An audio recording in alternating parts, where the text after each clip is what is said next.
네, 안녕하십니까. 신기수입니다. 자, 어제 미국 시장 또 올랐죠. 어제 우리 시장의 분위기도 상당히 많이 호전이 됐고, 거기에다가 미국 시장도 이제, 어제 또 올라줬고, 상당히 이제 증시의 분위기는 이제 좀 가꾸어지는 듯한 이제 모양새입니다. 근데 이제 마지막, 이제 한 가지 좀 확인해야 될 것들은 분명히 있어요. 그래서 그런 것들이 확인이 되면은 또 한 차례 또 레벨업이 되고, 지금은 이렇게 한 계단 한 계단씩 좀 올라가야 되는 그런 장세인 것 같아요. 그러니까 계속 갈 거라는 어떤 그런, 기대만으로 시장을 계속해가지고 좋게만 볼 수도 없고, 또, 시장은 여기서 끝이다라고 또 확정하고, 또 이제 여기서 또 모든 걸 뭐 매도를 한다든가 또 이러기도 힘들고, 이제 지금은 어쨌든 제가 말씀드렸듯이 8월에 대한 기대는 살아있다. 하지만 조금씩 더 확인할 부분들은 있다. 이렇게 그런 구간이다. 이렇게 생각을 하시면 좋을 것 같아요. 자, 어제 이제 미국 시장 오른 것은 일단은 ISM 서비스 지수가 7월 달에 대한 이제 56.7이 나왔습니다. 전월에 이제 55.3이 나왔었고 올랐죠. 예상치가 54였어요. 그러니까 전월보다 예상치는 더 빠질 걸로 생각했던 거죠. 근데 오히려 더 올라가 버렸습니다. 그러니까 상당히 시장이 환호를 할 수밖에 없죠. 경기 침체일 줄 알았더니 그렇지 않은 것 같다. 뭐 이러면서 이제 시장이 오른 겁니다. 서비스 PMI는요, 제조업 PMI, 그러니까 서비스 PMI는 비제조업 분야거든요. 비제조업 PMI는 제조업 PMI하고 조금 달라요. 제조업 PMI 같은 경우에는 이제 글로벌한 어떤 수출주와 관련된 부분들이 많잖아요. 그래서 글로벌한 어떤 부분에 대한 경기와 관련이 있다면은 이 서비스업 그 PMI 같은 경우에는 미국 국내의 경기가 어떠냐 이런 부분들을 주로 봅니다. 그래서 서비스업 PMI가 잘 나왔다 이 소리는 뭐냐면은 미국 국내의 소비가 아직 살아있다 이렇게 되는 거죠. 그래서 사실 미국 사람들 입장에서는 미국의 경기가 살아있느냐 아니냐를 굉장히 중요하게 보기 때문에 서비스 PMI 같은 경우에 잘 나온 부분들 이런 거는 이제 미국 시장에서 상당히 좀 환호를 할 만합니다. 그래서 어제 이제 많이 올랐고, 또 한 가지는 이제 기업들 실적이 이번에 뭐 다들 잘 나온 기업들이 많아요. 페이팔이 어제 또 이제 호실적을 내면서 뭐 기술주들이 전체적으로 다 올랐습니다. 또 이제 한 가지 뭐 낸시 펠로시 의장은 이제 대만을 출발을 해서 한국으로 출발을 했습니다. 이런 것들이 지정학적 리스크도 어느 정도 이제 완화를 시켜주는 부분들이 있기 때문에 미국 시장이 이제 올라갔어요. 하지만 아직까지는 이번 주에 이제 고용지표 확인도 해야 되고요. 내일 밤이죠. 우리 시간으로. 그리고 이제 다음 주에 CPI 발표도 있기 때문에 그런 것들을 확인을 일단 해야 될 것 같아요. 자, 일단 S&P 500 차트를 좀 보시면은요. S&P 500이 상당히 지금 이제 전고점 부분까지 근접해서 갖다 붙였습니다. 전고점이 얼마냐면은 4177.5 하나예요. 그러니까 여기가요. 4177.5 하나인데 거의 굉장히 이제 많이 근접해서 가까이 왔죠. 여기를 이제 넘어준다면은 그러면 이제 한 단계 레벨업이 됐다라고 이제 봐도 될 것 같아요. 물론 이제 나스닥 같은 경우에는요. 나스닥 지수를 보시면은 나스닥은 벌써 랠리 중으로 보이죠. 나스닥은 이런 데를 벌써 뛰어넘었습니다. 그래서 나스닥이 가니까 이제 기술주들은 뭐 이제 랠리 중이겠다 이제 생각을 할 수가 있죠. 근데 이제 미국 시장의 움직임을 보통 이렇게 살펴보면은 나스닥이 혼자 잘 못 가요. 나스닥이 가다가도 S&P 500이 좀 눌린다거나 무너지면은 나스닥은 거기에 추종하는 그런 상황이 있습니다. 그러니까 우리나라 코스피, 코스닥과 비슷하게 S&P 500은 좀 느리지만은 추세를 형성을 하고 나스닥은 좀 더 변동성 있게 움직여요. 그러니까 위로 가는 듯 할 때는 조금 더 먼저 움직이고 그리고 밑으로 빠지는 듯 할 때는 더 많이 빠지고 이런 경향이 있기 때문에 S&P 500을 기준으로 삼아서 지금은 시장을 좀 판단을 해야 될 것 같습니다. 그리고 우리나라 증시를 자꾸 안 보고 왜 아침에 미국 증시 보느냐고 이렇게 이제 말씀하시는 분들도 간혹 계세요. 근데 이제 우리 증시뿐만 아니라 신흥국 증시는 미국 증시를 추종하게 돼 있습니다. 그래서 우리 증시의 흐름을 보려면 미국 증시를 안 볼 수가 없어요. 그래서 전날 밤에 미국 증시를 꼭 볼 수밖에 없고요.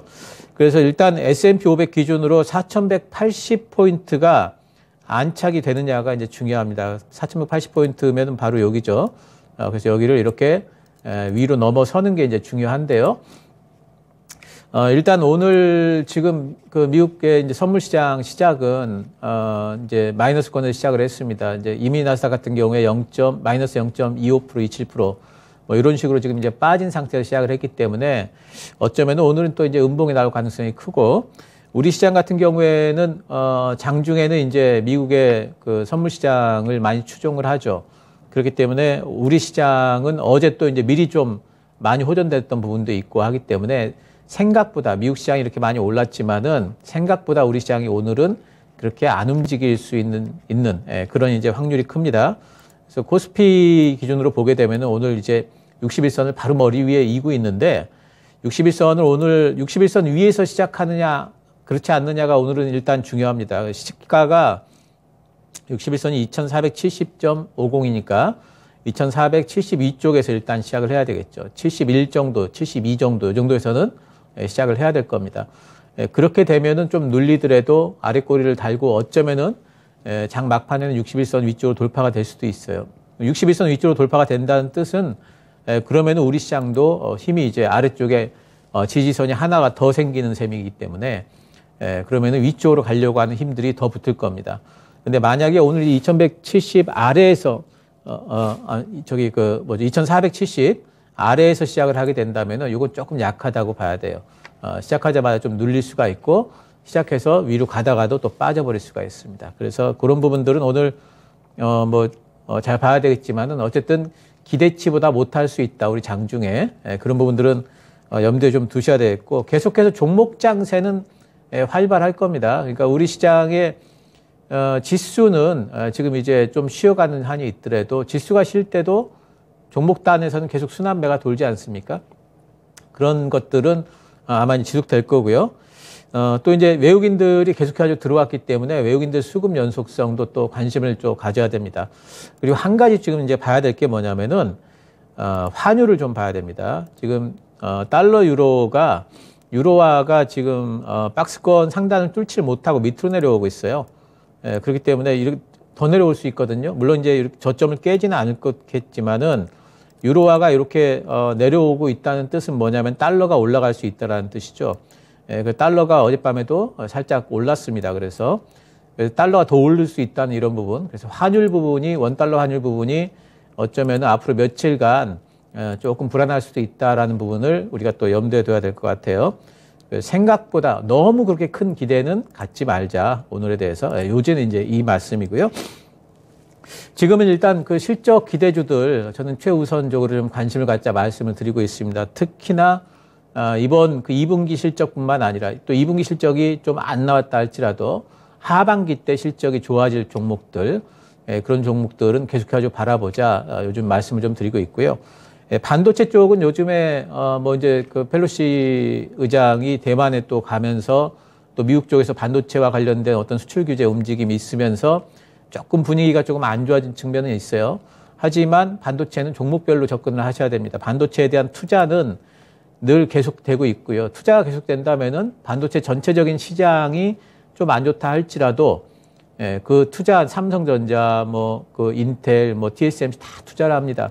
장비주들, 또 이제 그 소재주들, 이런 부분에서는 하반기에도 실적 개선이 계속 일어날 종목들이 많이 있는데, 삼성전자, 하이닉스 빠지면서 다 같이 빠져 있어요. 그래서 엄청나게 싼 종목들이 많이 있고요. 2차 전지 쪽은 오히려 상반기 때 타격을 많이 입었습니다. 이제 원자재가들이 막 급변동을 하면서 상반기 때 타격 입은 부분들을 하반기 때는 이제 소재주들이 실적들이 다 회복이 될 것 같아요. 그래서 그런 부분들을 바라보셔야 되겠고, 자동차는 지금 벌써 많이 올라왔습니다. 많이 올라왔는데 아직까지도 부품주들은 실적 발표들이 아직 안 났죠. 현대차, 기아차가, 현대차하고 기아가 실적이 좋다면 당연히 부품사들도 실적이 좋을 수밖에 없지 않겠어요. 그래서 이번에 이제 실적 발표 나는 걸 보시면서 하반기에 대한 실적 기대가 있는 종목들도 부품주 중심으로 해서 좀 더 보시면 좋겠고, 조선주들도 마찬가지입니다. 좀 많이 올라왔어요, 이제는. 그래서 조선주들은 조금 눌린 걸 좀 기다리시되 하반기에 대한 기대 여전히 살아있다 하는 부분들 이런 잊지 않으셨으면 좋겠고, 모멘텀주로는 이제 시멘트주들이 요즘에 좀 들썩거립니다. 이제 원자재가 인상 관련된 얘기가 있고요. 원전주 계속 말씀을 드리고 있죠. 8월에 대한 기대감, 또 신재생주들, 계속해가지고 지금 쉬는 구간으로 보고 있고요. 로봇 관련주들이 어제 좀 쉬었죠. 아마 이제 오늘까지 쉰 다음에는 다시 반등이 나올 수 있을 것 같아요. 로봇이 움직이고 또 자율주행도 움직이고 있지 않습니까? 눌린 구간 공략하시고요. 또 로봇 자율주행이 움직이면은 메타버스나 UAM, 도시망공 같은 쪽들도 움직일 수 있으니까요. 이런 쪽도 좀 보시기 바랍니다. 자, 오늘 준비한 종목은 파인테크닉스가 되겠습니다. 파인테크닉스는 이제 여러분들이 이제 폴더블폰 관련주로 이제 잘 알고 계시는 종목이죠. 이제 하반기 때 삼성전자 새로운 폴더블폰이 나오지 않습니까? 일단 2분기도 잘했습니다. 2분기도 영업이익 지금 79억 원 예상이 좀 되는데 작년에 47억 원 했으니까 상당히 잘한 거죠. 그래서 일단 그 2분기 때 상당히 비수기임에도 불구하고 잘 선방을 했다 이렇게 보이고요. 이제 하반기 때는 삼성전자 폴더블폰 신작이 나오니까 이제 오히려 이제 3분기 때는 성수기가 되겠습니다. 2분기 때 조금 실적이 이렇게 선방한 이유도 뭐냐면은 3분기 때 나올 폴더블폰에 대한 부품이 벌써 나가고 있죠. 그렇기 때문에 그런 부분에서 실적 선방. 그리고 3분기 때는 이제 본격적인 생산에 들어갈 거기 때문에 거기에 대한 이제 기대가 분명히 있습니다. 내장 힌지, 메탈 플레이트 내장 힌지입니다. 그 부분의 뭐 수요의 대부분을 뭐 점유하고 있는 업체이기 때문에 이제 고객사와의 그런 연결고리 부분은 뭐 탄탄하다 이렇게 봐야 될 것 같고요. 지금 올해 예상 영업이익이 646억 원으로 이건 작년 대비해서 79% 정도 이제 더 나올 거로 지금 예상을 하고 있습니다. 이걸로 본다면은 지금 PER 한 7.4배 정도 지금 예상을 하니까 결코 그 비싸지 않다 이런 이제 구간으로 이제 봐야 되겠고 4월 달에 이 회사가 한 가지 좀 그 알아두셔야 될 거 꼭 이건 꼭 알아두셔야 돼요. 4월 달에 LED 사업 인적 분할을 결정을 했습니다. LED 사업부 인적 분할 결정을 했기 때문에 매매 거래가 언제부터 중지가 되냐면은 8월 30일부터 10월 6일까지 거래 정지가 됩니다. 이건 분할권 때문에 그래요. 요거는 잘 알아두셔야 됩니다. 8월 30일부터 10월 6일까지. 그래서 요 기간 동안에 저는 보유가 가능할 걸로 봐요. 9월 한 달 동안 그 거래 정지가 되는 셈인데요. 저는 왜 그러냐면 3분기 때는 실적 기대가 있기 때문에 오히려 거래 정지 이후에 그 다음에 실적에 대한 기대감 있는 리포트들이 나오면서 거래 정지가 풀리는 그때부터 주가가 다시 또 올라갈 확률이 높다고 봅니다. 물론 얼마까지 올라와 있느냐에 따라 다르겠지만 그 전에 그래서 이제 그런 부분들은 전 충분히 보유가 가능하다 보고 있고요. 보유가 좀 싫으신 분들은 그 불확실성이 싫다 하시는 분들은 8월 30일 이전에 매도를 하셔야 되고요. 자, 그 차트 보시면은 뭐 실적이 좋기 때문에 계속 올라가다가 요 근래에 들어가지고 조금 가격 조정을 좀 받았습니다. 다시 또 반등 이상은 나올 걸로 보고 있고 그 반등을 노리는 전략입니다. 매수가는 시가 2% 이내 가능하겠고 목표가는 13,500원 일단 1차 목표가 잡고요. 손절가는 11,500원으로 잡도록 하겠습니다.